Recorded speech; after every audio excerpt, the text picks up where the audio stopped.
in November 2018. At a diversity conference, a creative director at his ad agency had taken to the stage, introduced herself as a gay woman and said, "One thing we can all agree on is that the reputation JWT once earned as being full of white, British, privileged men has to be obliterated." JWT couldn't be accused of obliteration dilly-dallying. Within days, it was decided that Chas and 4 other white male colleagues would be made redundant. They took the unusual step of taking legal advice. Had they just become victims of sex discrimination? When you're going to the lawyer as a bunch of blokes, does it feel a little strange to try and make the case that we're victims of sex or race discrimination as white guys? It felt ridiculous. It was an act of desperation because we felt that something had happened to us that would more normally happen to a woman. Like we were appropriating a law that wasn't made for us. It was made to protect other people. With COVID slowing down the courts, it took 3 years for the case to be heard. We were on gardening leave, so we couldn't work until the end of the year. And then we had a pretty brutal 3 months. And then I found some work as a freelancer at an agency I'd worked for in the early 2000s. And that kept me going all the way through to COVID. And then everything kind of fell off a cliff for freelancers. And then I had no job and a mortgage to pay. And we were living on my wife's salary for a while, which was tough. That was really tough. When the tribunal eventually heard the evidence, Chas and the others were vindicated. They'd been discriminated against because of their gender.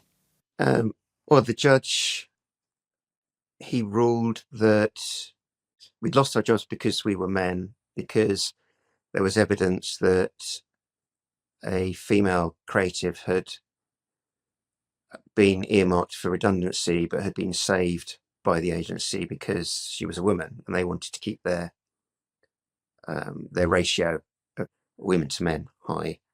So that was an obvious one. They looked at the reaction of my bosses when I emailed HR and saw that as victimization and harassment, rather than listening calmly to our grievance. The judge said a woman in a similar position would not have faced the same backlash. In some ways, it was a landmark ruling, not that the advertising press rushed to cover the case. So it was so not a big story that men winning a tribunal is not great news for advertising, especially if it's on grounds of sexual discrimination. Giving a toss about white men's career prospects isn't especially on trend. As it happens, I've been pitching a version of this series every year since 2017, but can't say anyone bit my hand off. The prevailing sentiment seems to be the patriarchy is long overdue its reckoning, and if some men are collateral damage, then boo-hoo, so be it. But to just not be able to have those opportunities because of something that was absolutely out of my control, the fact that I was a man. There'll be women and people of colour who are saying, "Oh, you're welcome to our world. This is what it's like. This is our day to day." And I'm not taking anything away from them. I'm saying it was a new experience to be feeling that as a white guy. A white guy who'd won his case. I was riding as high as I ever had in my life. I was so over the moon. The result went our way. And we were right. It was that thing. It's like, oh, I was right. It wasn't me. Flushed with victory and sushi, Chas gave an interview to a regional newspaper, which then eventually got picked up by the Nationals, before a tabloid reporter turned up at his house. The piece that followed, not based on anything Chas had said, was a personal hit job on the gay female creative director who'd made that diversity speech, which falsely accused her of being involved in the redundancies. She'd had nothing to do with their dismissals. But abuse came her way. Chas is blamed, and a social media mob then came for Chas. A guy called Will says, these guys were 50-year-old dudes at JWT. Despite being male and white, they hadn't made it to the top of the industry. Maybe they just weren't that talented. Harsh. So, people are piling on that. Someone you've never met or worked with calls herself Natalie, says, I bet my life savings they weren't let go because they're white and male, but because they were shit and it was time. Print that. So this sort of stuff's coming in. How are you feeling? That was the lowest point of my whole life. I actually thought I was going to have a breakdown. Some of these people you don't know, others you do know. Someone called Lucy says, I'm still in shock. I worked with that guy once. Surprised JW2 hired him in the first place. This is personal. This isn't just general rubbernecking. But it's public as well. This is a networking website, a social channel where people. She's saying I'm bad at my job. Mm. One of the things which really struck me is this organisation, Creative Equals, which I guess from its name would purport to promote equality. And they just said, we don't think this is interesting. Just some disenfranchised men who are going to be laid off at any rate. It's nothing compared to the maternity discrimination. Fine. That's a problem, but... Yes. That was staggering. That was really early on. That was even before it went to trial.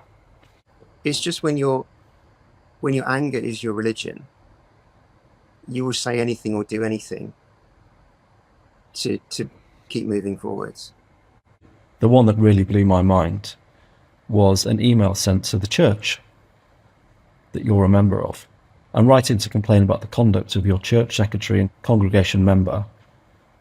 Mr. Bayfield has made actions that defy the values of not only Cricklewood, BC, but the church and Christianity itself. You've defied the values of Christianity itself. I'm disgusted and ashamed to share my church with someone who seeks revenge like this.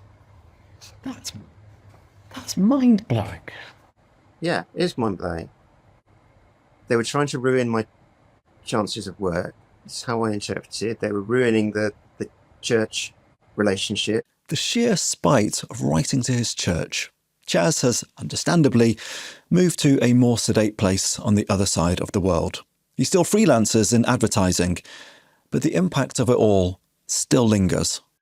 Things like sleep, mood, depression, how's all that? Yeah, anxiety's up, definitely. Yeah, it's just getting angry when I didn't used to, really. I'm seeing a psychologist at the moment. He says I've got trauma from that, and I have. It affects me all the time. I think about it a lot. It's incredibly calming living here. I live very near a beach. I can go sit for 20 minutes with a book and a cup of tea. I try and do that most days, and that's purely for the mental health. And I've got a gang of really good mates who we can just sit around a fire pot with a whiskey and have a chat. And that's lovely. That's such a good thing to have here. It feels like I'm decompressing. I think we'll look back at it as a time when we allowed our agencies to be taken over by militant people with an agenda, which wasn't to create great advertising. It was politics, really. It was culture wars within a workplace. And there never used to be that. It used to be a club where membership was your personality and your attitude, and you leave everything else at the door, like what school you went to, how many degrees you got from Oxford, or whether your dad had been in prison when you were growing up. It didn't matter. You just brought your A game, and everybody thrived. And I just want to do work. Chas and his colleagues were booted out before diversity, equity and inclusion had even hit its stride. A foretaste of what was to come, of companies chasing quick fixes and PR hits with little regard to the fallout for men